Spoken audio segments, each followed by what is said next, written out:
Mother Earth's leaning away from the warmth of the sun. Daylight's waned and the night is fully upon us. Thus our witchy winter solstice, or Yule as some prefer to say, begins. Yule represents the shortest day of the year, which naturally means it's the longest night of the year. Although most do not, some witches prefer to call Yule their new year.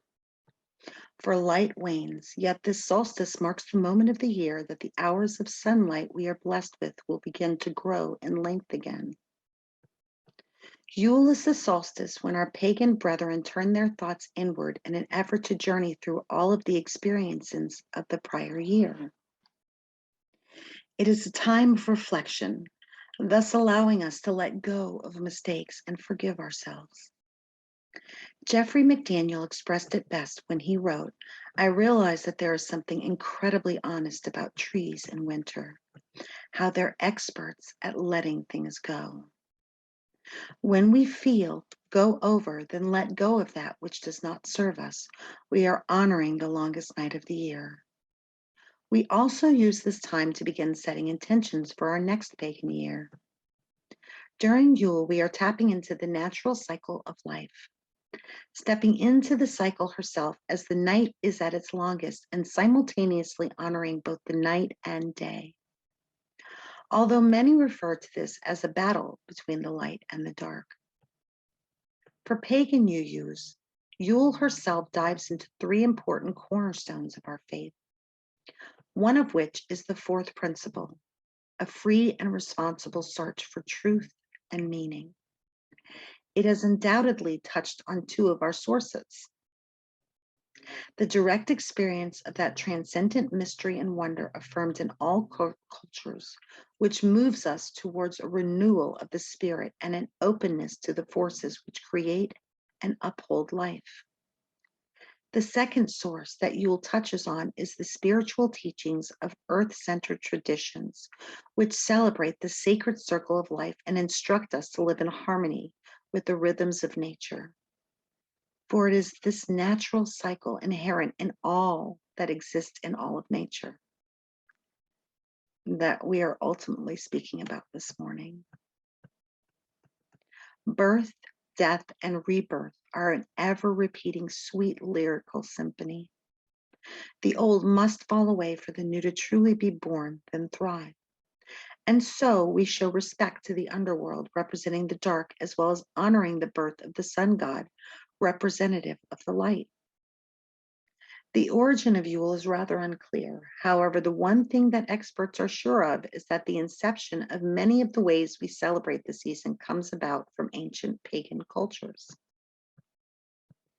Jackson Crawford, an expert in Norse mythology, believes that the celebration was a three-night festival called Yule that began on the winter solstice. Other experts correlate Yule with the festival of Saturnalia, which took place from December 17th through the 23rd in honor of the Roman god Saturn. During this agricultural celebration, Romans enjoyed feasts. During this time, Juvenalia also occurred, a coming-of-age festival in which upper-class male children of Rome were given gifts. It is interesting to note that in Rome, during these celebrations, fir branches were used to decorate the home. The Christmas tree itself originates with European pagans. In fact, German settlers were the first to bring the indoor version of the evergreen to the country. An interesting side note made by author Judith Flanders in her book Christmas, a Biography, was a description of the predecessor of the Christmas tree. Parishes would decorate poles with holly and ivy strung about, creating what must have seemed much like a winter solstice version of the maypole.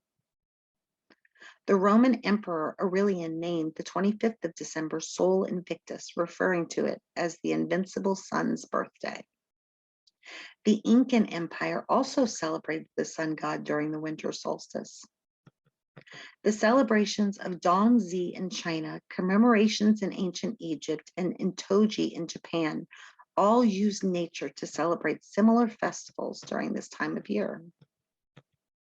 Modernity has ushered in a unique connection between the old ways of many ancient civilizations and the new. Modern witches and pagans often honor the Holly King, which is representative of the dark half of the year, as well as honoring the Sun or Oak King, representative of the growth of light. As previously stated, many believe that the change from dark to light is essentially a battle. I believe instead that this season is an exchange, letting go of the old and embracing all of the possibilities the new year begins to bring. The turn of the wheel of the year mirrors the cycle of nature herself, life, death, and rebirth. It is about restoration, but by honesty. Practitioners delve deeply into what they have experienced over the last year, allowing any mistakes, poor decisions, and toxicity in general to be re-explored, then released. Through honesty with oneself, purging can occur. From this, one can grow. I am not referring to a self-flagellation sort of experience, but rather accepting, then letting go of any mistakes that you have made. By letting go of that which no longer serves you, you are nourishing growth in the new year. It is then that one can focus on new beginnings. The year ahead where you can take what you have learned and experienced and build upon it in your continuing path. Or as Roy T. Bennett so eloquently put it, accept yourself, love yourself, and keep moving forward. If you want to fly, you have to give up that which weighs you down. Although releasing the old can be frightening, it does allow the power for growth. For it is in releasing the old that the new may come about. As previously stated, this process allows growth. Let's take some time to explore a few of the modern Christmas traditions many of us share with our loved ones each year. Traditions which many experts believe the origins spring about directly from ancient pagan cultures. One such example is the popular song, The 12 Days of Christmas, which originates from the 12-day-long Feast of Yule.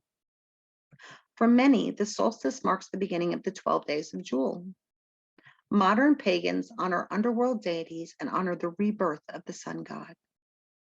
In days of old, pagans celebrated with feasting and the burning of Yule logs. The Yule, or Jule log, is burned to bring about good luck in the upcoming year. Additional pre-Christian traditions borrowed from Yule include, though are not limited to, the use of holly, mistletoe, and evergreen boughs, all of which represents rebirth and allowed both the pagans of old and those of modernity to draw nature herself into the home.